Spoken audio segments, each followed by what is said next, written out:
Mateus 26:41. Vigiai e orai para que não entreis em tentação. O espírito, em verdade, está pronto, mas a carne é fraca, disse Jesus. Aqui nós temos um princípio que define bem as duas naturezas distintas do homem, a carnal e a espiritual. O Paulo desenvolve bem este tema, bem como o Pedro, João, o próprio Tiago. Ou seja, Jesus, ele está nos revelando que se nós formos dar vazão à carne, no primeiro obstáculo, na primeira dificuldade, nós vamos ceder à tentação para o diabo. Porque a carne, o próprio Jesus vai falar a respeito dela, dizendo que para nada serve. Mas o Espírito é que vivifica. O Paulo, ele vai dizer o seguinte, que aqueles que cogitam das coisas da carne, caminham para a morte, porque estão se inclinando para a carne e, consequentemente, vão morrer. Mas os que se inclinam para o Espírito é porque pensaram no Espírito, nas coisas do Espírito, e a consequência é vida e paz.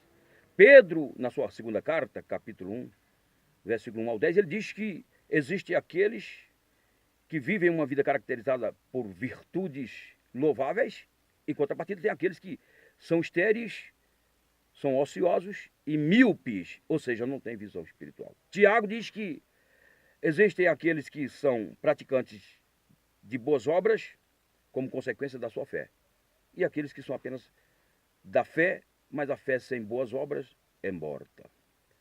João, ele diz que existem ainda aqueles que amam o mundo e não têm o amor de Deus dentro de si. Em Apocalipse ele vai falar daqueles que são dados ao espírito do anticristo, movidos e influenciados, e aqueles que têm um ouvido suficientemente sensível para ouvir a voz do Espírito Santo de Deus. Ou seja, nós temos que fazer uso, segundo Jesus, dos meios de graça disponíveis à igreja, que são eles, a oração, a vigilância, o amor ao próximo, o amor a Deus acima de tudo, prática de boas obras, a meditação, vida de retidão, santificação. Esses meios de graça vão possibilitar que vivamos uma vida em vitória, sem cedermos à tentação.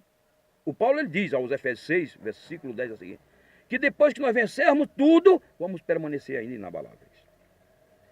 Portanto, vamos dar vazão à vida no aspecto espiritual.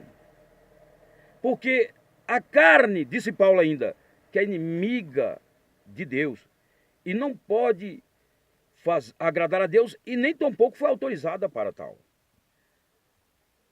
Vigiai e orai para que não entreis em tentação. O espírito, em verdade, está pronto, mas a carne é fraca. Valério Pontes. Vamos juntos evangelizar o mundo. Amém.